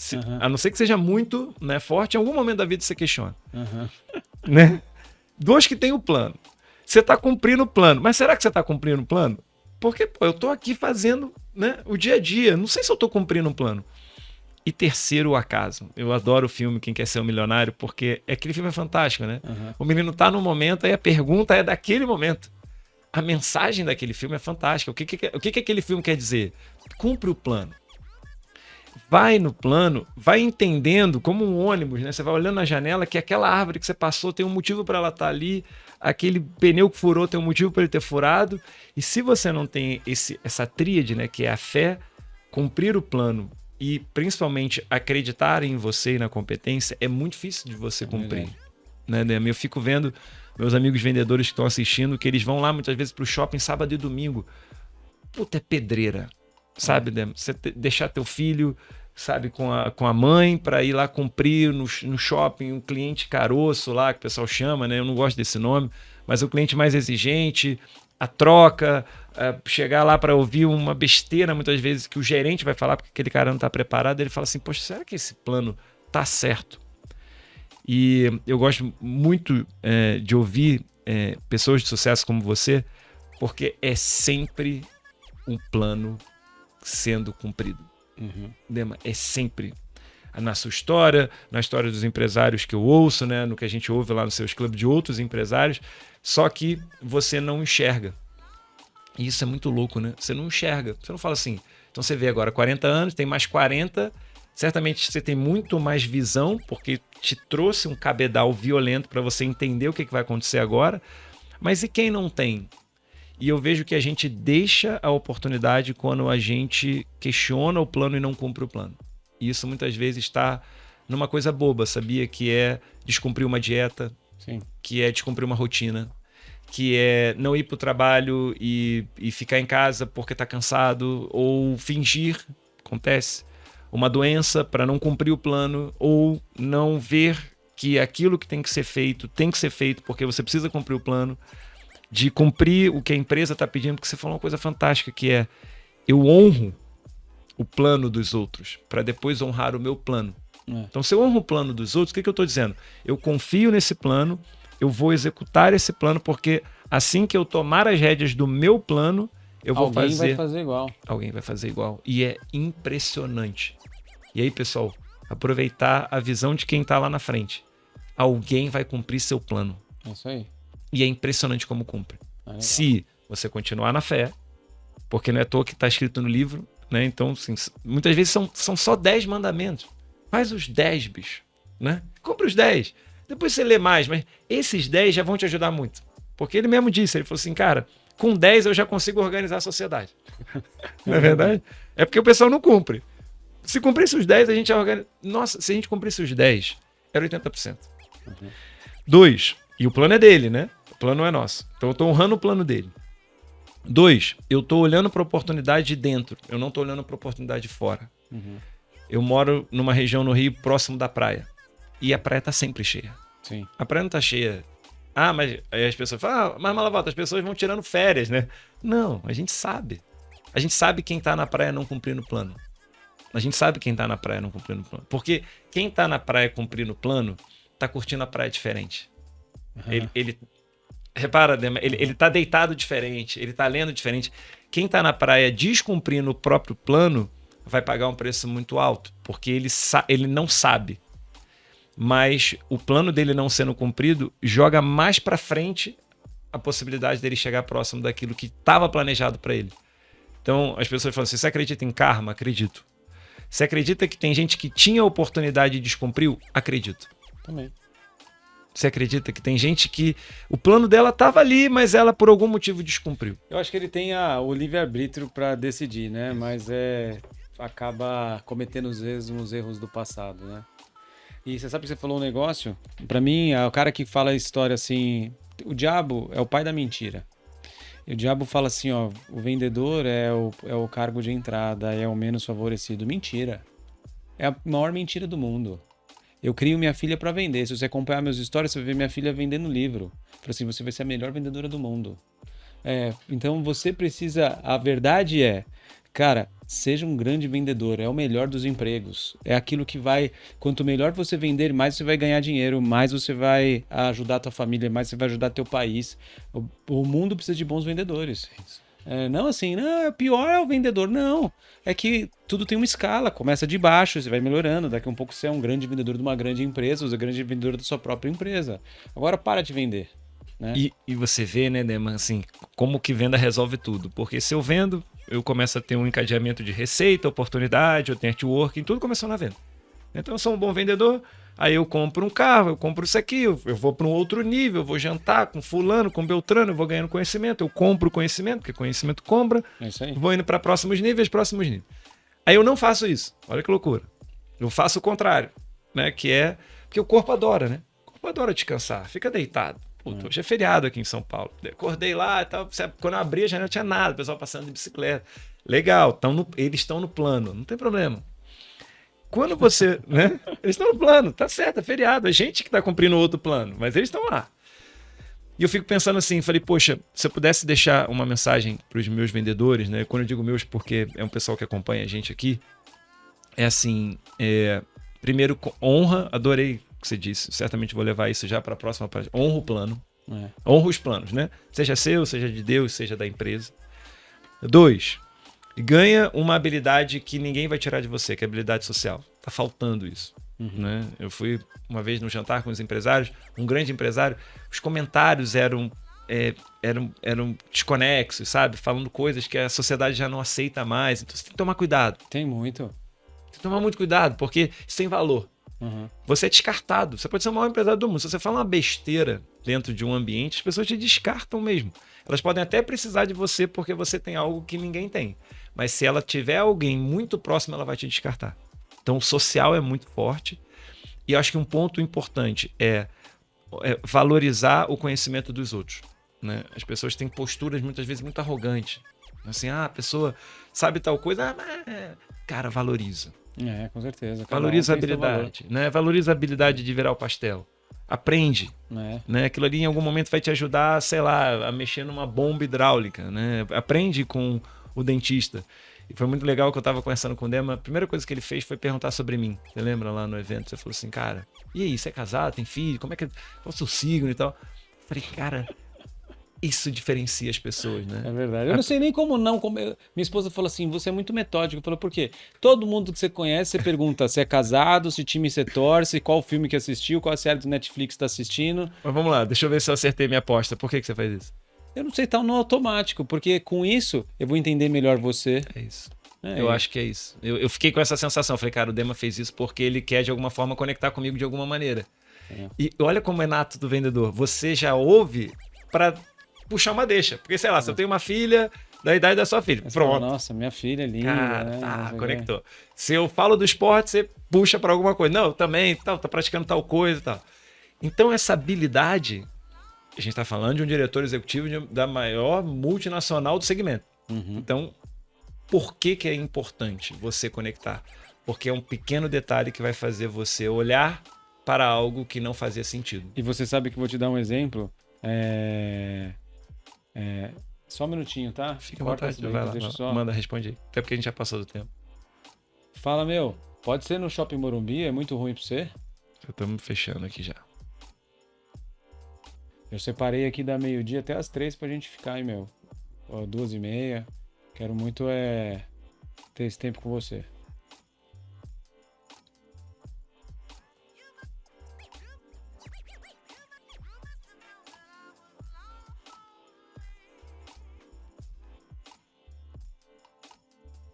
Geisa, já estamos terminando, tá bom?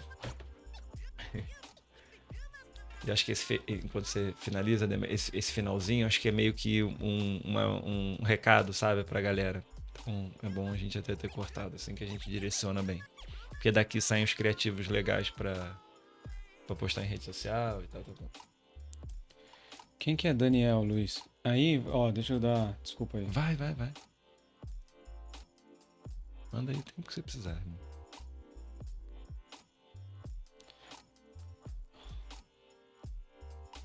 Essa TriCast é bem legal, né, ajuda, né? Você eu tava vendo você jogando de novo. Olha como foi legal você tá pra gente. Muito bom. Aí, nem tudo dá certo, né? Uns cortes aí de erros. Eu lembro muitas vezes que quando você coloca em escala, você estava falando, né? Não, do vendedor que faz a diferença. Eu lembro uma vez que na TIM... Calma aí, vamos gravar isso. Tá gravando? Tá gravado. Vai. Eu lembro que uma vez, nem tudo dá certo, né? Eu lembro que uma vez na TIM era muito engraçado. O italiano falou assim, Dema, a gente precisa vender muito esse final de semana. Tem que bater a meta. Tive uma ideia. Falei, vamos contratar um caricaturista para ficar na frente da loja? Na época tinha mais dessas coisas, né? Hoje parou um pouco. Ele faz a caricatura da criança, do pai e tal, e entrega, né? Tá bom. Eu já tinha feito umas 2, 3, eu tinha visto que aumentava tipo 10% a venda, 20% a venda, né? Etc. Enfim. E eu falei, tá bom. Ele falou assim, mas são 50 lojas só em São Paulo. você consegue, isso era tipo uma terça, você consegue para sábado 50 caricaturistas? Cara, jovem, né? Eu cheguei na agência e falei assim, arranja 50 caricaturistas. Não tinha 50 caricaturistas. Acho que o cara falou, quem é que faz fazer desenho aí? Tal pessoa, né? Cara, e a gente contratou 50 caricaturistas para colocar nas lojas para poder fazer as caricaturas e vender mais. Era a ideia do italiano. Eu nem discuti. Eu podia ter falado, cara, essa tua ideia não vai ajudar muito, porque até legal, né? É tipo aqueles palhaço grande na frente da loja de carro, né? Depende do lugar, funciona. Claro. Depende do público, não. E eu lembro que na loja da TIM do Shopping Higienópolis, há muitos anos atrás, da revenda, né? O caricaturista estava lá. Só que, ele fez uma caricatura lá e tal, não sei o quê. Na segunda-feira, tinha fax ainda, cara. Aí, de repente, eu chego na minha mesa da revenda lá na matriz, aí tinha um fax, assim, ó, com um tiozão gordo, com um bumbum assim, umas fumacinhas saindo do bumbum, né? Um pum. E aí embaixo era o nome de um grande diretor-chefe de um grande jornal de São Paulo. O que aconteceu? A gente não fez nenhum crivo. Entrou um cara na loja do Higienópolis. O cara era o grande diretorzão do grande jornal de São Paulo. E aí o caricaturista não gostou do cara, o cara não gostou dele. E aí o caricaturista falou, tá bom, deixa comigo. Aí ele fez um desenho do cara soltando um pum, bem grotescão assim, deu pra ele e falou assim, ó, pode levar esse desenho de presente. Bicho, o cara mandou pro presidente da operadora, cara, no domingo, né? Saiu nota no jornal, cara, e tudo isso por causa de uma ação de vendas mal estruturada, né? Então nem tudo é maravilhas. Eu não esqueço disso, porque você não tinha que ver a cara do cara chegando na mesa falando assim, Demetrios, que história é essa? Pum! Eu olhei assim, cara, eu dei risada. Eu falei assim, cara, eu não sei, né? E eu não podia rir. E na realidade era um desenho de um pum lá do cara, do editor-chefe do jornal, que foi errado. Então nem tudo dá certo ali. Tem muitas vezes que você faz ação de vendas que dá errado, né? Eu lembro uma outra, muito engraçada, que foi uma posição muito interessante. Eu me lembro que a gente tinha muitas ações que aconteciam, né? Os vendedores tinham ali suas atividades e assim por diante. E eu tinha que fazer uma ação regional para vender mais um negócio chamado Garantia Estendida. Na época tinha lá a Garantia Estendida, né? E a Garantia Estendida ninguém queria vender no começo. Tudo aquilo de começo dá uma, né? E uma das coisas positivas, eu me lembro que eu chegava nas lojas para dar discurso para os vendedores, eu falava assim, ó, é difícil ser o número 1 de vendas de celular aqui, né? Mas você pode ser até o quarto de venda de celular, mas se você for o número 1 de garantia estendida, você vai ser lembrado. E aí, cara, isso aí foi muito bom, porque eu chegava nas lojas, ao invés de eu motivar o primeiro, eu motivava o quarto.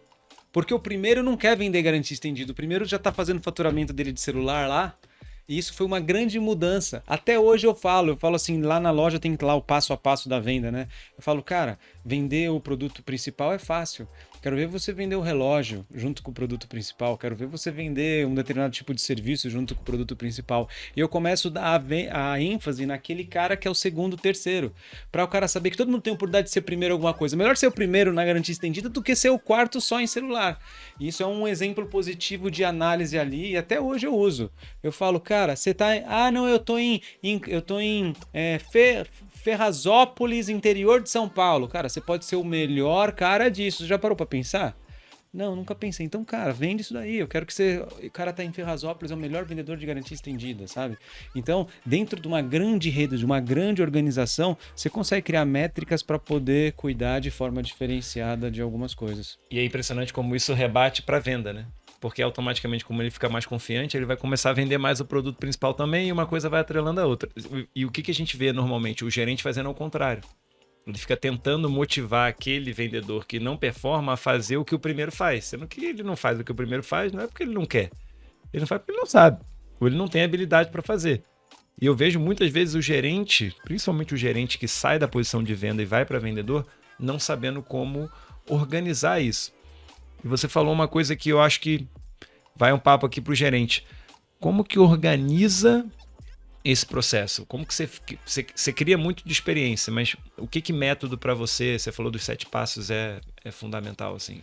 É porque, lembra o ato de você sentar e observar? Né? Então, a gente critica o vendedor Le Postiche. Nem sei se existe Le Postiche ainda, mas era o cara que ficava na porta e pega o cara aqui, né? Ou você critica com o vendedor de tratamento dentário no centro de São Paulo, dá os papeizinhos, aí você pega, você joga tudo fora, né? E aí, muitas vezes a gente olha uma comparação americana, que é aquelas lojas de super experiência, só que quando você vai para a realidade brasileira tem um problema. Se você pega os shoppings, existem 3 países do mundo que têm luva. Então, você pega Brasil, Escócia e talvez África do Sul, tem luva. Então, para você ter direito ao espaço no shopping, o empresário tem que pagar um valor, mais o aluguel. Então, as áreas disponíveis são pequenas. Então, não é tão fácil ter lojas de experimentação enormes. Sim. Quando você vai para a realidade do varejo, ou é rua, e dentro do shopping é menorzinho. Sim. Então, você tem que criar experiências independente do padrão americano de ser, né? Então, essas observações você consegue mudar ali. Só que o maior... Lembra que eu falei alta padronização para baixa especialização? Se a gente está falando ali no primeiro, segundo emprego, se a gente está falando um projeto de vendas, que não é o cara, senta aqui que eu vou decorar a sua casa. Não, senta aqui que eu quero... E eu lembro, vou dar um exemplo da TIM. Eu lembro que nessas observações, as pessoas entravam na loja da TIM e falavam assim: olá, fulano, tudo bem? Eu quero um pré-pago. Aí a gente observando aquilo falou: não. A gente vai falar assim: claro, sem nenhum problema, eu tenho o melhor pré-pago. Quantas ligações você faz por dia? Eu ligo para minha mãe e para meu namorado e tal. Você sabe quanto que é o minuto do pré-pago? R$2. R$6 por dia. Se você fizer essas 3 ligações por dia, em 10 dias é 60. Compensa você fazer um pós-pago com controle, que é R$60, você vai falar 3 vezes mais que o teu pré-pago. Você já parou para pensar isso? Então essas observações você vê o comportamento da pessoa, só que no dia a dia o vendedor vai esquecer. Né? O time perdeu, a namorada falou que não quer mais nada com ele, pegou 4 horas de trem, chegou lá, não tem o texto do Luiz Marins para ele ler, né? O uniforme tá meio que, cara, essa calça tá caindo, né? A marmita tá lá, o ovão lá dentro tá esquentando. Na hora ali do vamos ver, dá um pau. Então você tem que criar a metodologia, que deixa ali próximo, cara, não posso esquecer aqui. Se cada 10 atendimentos dele, 3 ele fizer assim, cara, a empresa ganha como um todo, ele ganha como um todo, daqui a pouco aquilo vira automático, daqui a pouco aquilo vira automático. Então não tem como ser um bom vendedor sem processo, né? É óbvio que também que tem aqueles que eles chamam de spin sales, né? Que é do tipo, é muito rápido. Sim. O cara ali, você já é tão bom vendedor que você não precisa seguir o protocolo. O cara eu, de vez em quando, se alguém não faz spin sales comigo, eu não compro. Eu entro no lugar, eu falo assim, cara, não quero saber se a calça é boa ou não, eu quero a preta daquele jeito, naquele lugar lá, é só você me encaminhar até ali, já preparar o caixa que eu tô indo embora. Não quero. Então ele tem que ter essa sabedoria para poder diferenciar, né, e fazer uma venda um pouquinho mais direta. Em outras palavras, processo é muito importante, tanto para você poder usá-lo quanto você falar esse momento não é o momento de usar, né? Perfeito. E eu aprendi dessa forma. Perfeito, né? Perfeito. Dema, uma pena. A gente está chegando. Ótimo. A gente está chegando ao final. Eu ficaria aqui certamente horas. O que a gente tem que fazer uma próxima vez, Malavolta, é visitar a loja em shopping. Vamos. Eu tenho um amigo meu que ele é o maior especialista em fazer lojas para shoppings do Brasil. O pai dele foi um grande diretor do Carrefour e ele cresceu nos corredores do Carrefour. Então você pensa todos os supermercados, esse cara que fez. Se você vai lá no norte, tem um supermercado chamado Maria Joana, tem 10, ele que fez o desenho. Então, ele é muito legal. Então, de vez em quando ele vem para São Paulo, eu falo assim, cara, vamos rodar shopping? Ele falou, vamos. Aí eu entro com ele assim, a gente fala, essa Vivara aí, o que errou, o que acertou? Então ele fala, puta, devia ter tirado essa parede, devia ter feito isso, aqui estaria vendendo mais. Aí eu entro na parte do vendedor, eu falo assim, tá vendo a postura ali? Teria que fazer isso, tal. E aí sempre vem a social media gravando, cara. Toda vez que a gente faz esses vídeos, bombam. A gente, óbvio que tem vontade de chegar, tipo, falando muito mal. Claro. Mas a gente não, a gente evidencia as coisas boas e fala, isso aqui poderia melhorar. E ninguém foge. Outback, tudo. A gente entra lá e a gente fica olhando e dá uns bons vídeos. Vamos marcar a gente fazer isso. Vamos. Até porque eu acredito muito que a prática supera um pouco da teoria, principalmente no varejo, né? Tem uma frase que eu adorei outro dia que é: no varejo tem pelo, anda de 4, tem orelha, mia, mas não é gato. É verdade, muito bom. Né? Porque assim, você pega a teoria, não, a loja tem que ter pé direito alto, aí tu vai na do lado, pé direito baixinho, tem que entrar agachado, vende horror. Não pode ter nada na entrada, aí você vai lá, tem um puta do balcão na entrada e vende pra caramba, porque o balcão tá na entrada. Então, como o varejo é muito dinâmico e as coisas acontecem muito, você falou uma coisa fantástica, pela observação, né? Cara, copia. Os maiores empresários que eu conheço hoje do varejo, agora um de roupa lá do Rio, 100 e tantas lojas, chegou pra mim e falou: o meu maior concorrente aí, quem é? Tá. Quantas vezes sem juros ele faz no cartão? Aí ele falou 8. Ele falou: vamos fazer em 8. Aí o pessoal do financeiro: não, mas vamos fazer em 2. Ele falou: cara, os caras estão na nossa frente. Estudaram para isso, contrataram a consultoria. Se eles estão fazendo em 8, vamos fazer em 8. Como é que é a sacola? Ah, a sacola é PMG. Vamos fazer a sacola PMG. Copia, porque se ele já faz, mas não só copiar, isso aqui é bacana, copiar e observar. Né? Então, se a fulana de tal fez em 8 e eles estão na nossa frente no crediário, vamos fazer em 8. E vamos descobrir como é que a gente cria uma melhor oportunidade para fazer do que ele já faz. E é muito de observação, né, Edu? Muito bom. Meu amigo. Obrigado. Grande bate-papo. Deixa aqui pra gente suas redes sociais, como é que eu te acho. Demo Oliveira Oficial no Instagram. Ali eu dou dicas de empresas para empresários, para as pessoas que querem vender mais, fazer melhor marketing, gerir melhor pessoas, planejamento e loucos por crescer. Tem uma frase que eu falo, e aí eu fiquei até feliz que o Leonardo Castelo depois repostou, que é: ficar pequeno dá muito trabalho. Então, dá muito trabalho ficar pequeno, né? Quando você cresce, você compartilha recursos. Quando você cresce, dá oportunidade para outros. Então, é isso que eu falo, é isso que eu vivo, é isso que eu aprendo e é isso que eu ensino. Legal. E o Dema também criando muito conteúdo. YouTube, você já tá com o canal? Como é que você tá? Quase. Legal. Quase, então, em breve, a gente manda pra gente colocar. Beleza. Muito obrigado, meu amigo. Obrigado. Que a gente tenha outras oportunidades Vamos dessa. ter várias. E o Malacast tá aí para trazer pessoas como essa e Malacast laurear. Vai até meio, né? Dependendo do jeito que você fala, as pessoas pensam que é um podcast árabe, né? Malacast. Interessante. Mas eu vou tirar. Tá aí. Inclusive, recomenda, porque é muito mala. Toda hora é mala. Ontem a gente estava jantando, o pessoal falou: não, vamos fazer uma coisa diferente. Mas eu não tive ideia ainda. Então, se você tiver uma ideia pro meu podcast, tá aberto. A gente muda. Muito bom. Mais uma vez, valeu, meu irmão. Obrigado, meu irmão. Valeu. Tchau, tchau.